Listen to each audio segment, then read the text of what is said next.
മലയാളിക്ക് ഒരു നല്ല സ്വഭാവമുണ്ട്. നമ്മുടെ വീട്ടിൽ സഹായത്തിന് നിൽക്കുന്ന ചേട്ടനും ചേച്ചിക്കും അവരുടെ ശമ്പളത്തിന്റെ പുറത്തും പല സഹായങ്ങളും നമ്മൾ ചെയ്യാറുണ്ട്. കുടുംബത്തിലെ ഒരു അംഗത്തെ പോലെ നമ്മൾ കാണാറുണ്ട്. എന്നാൽ പൈസ കൊടുക്കുന്നതിനേക്കാൾ അവർക്ക് ഹെൽപ്ഫുൾ ആയി ചെയ്യാൻ പറ്റുന്ന ഒരു കാര്യമുണ്ട്, ഞാൻ പറഞ്ഞു തരാം. ഒരു ഫോർമൽ എംപ്ലോയ്മെന്റും സാലറി സ്ലിപ്പും ഒക്കെ ഇല്ലാത്തത് കൊണ്ടും ഫൈനാൻഷ്യൽ ലിറ്ററസി കുറവായതുകൊണ്ടും അവർക്ക് ഇൻഷുറൻസ് ഉണ്ടാകില്ല.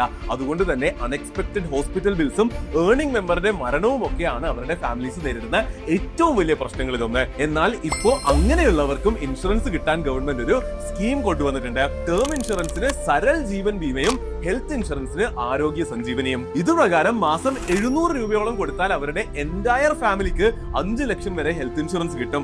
മാസം വെറും 200 രൂപ കൊടുത്താൽ അവർക്ക് 5 ലക്ഷത്തിന്റെ ടേം ഇൻഷുറൻസും കിട്ടും. അതായത് മാസം വെറും 1000 രൂപയൊക്കെ വെച്ച് അവരുടെ ജീവിതത്തിൽ വലിയൊരു ഇമ്പാക്ട് ഉണ്ടാക്കാം. വളരെ എളുപ്പത്തിൽ ഓൺലൈൻ പോർട്ടൽസ് വഴിയോ ഓഫ്ലൈൻ ആയോ അവർക്ക് ഇത് അറേഞ്ച് ചെയ്ത് കൊടുക്കാം. ശമ്പളം കൂട്ടിയിട്ടോ ഇനി അതല്ല കുറച്ച് ശമ്പളത്തിൽ നിന്ന് പിടിച്ചിട്ടാണെങ്കിലോ ഇത് അവർക്ക് ചെയ്ത് കൊടുക്കണം. നമുക്കുള്ള ഫൈനാൻഷ്യൽ ലിറ്ററസി മറ്റുള്ളവർക്ക് കൂടി ഹെൽപ്ഫുൾ ആകുന്നതിന്റെ ഒരു എക്സാമ്പിൾ ആണത്.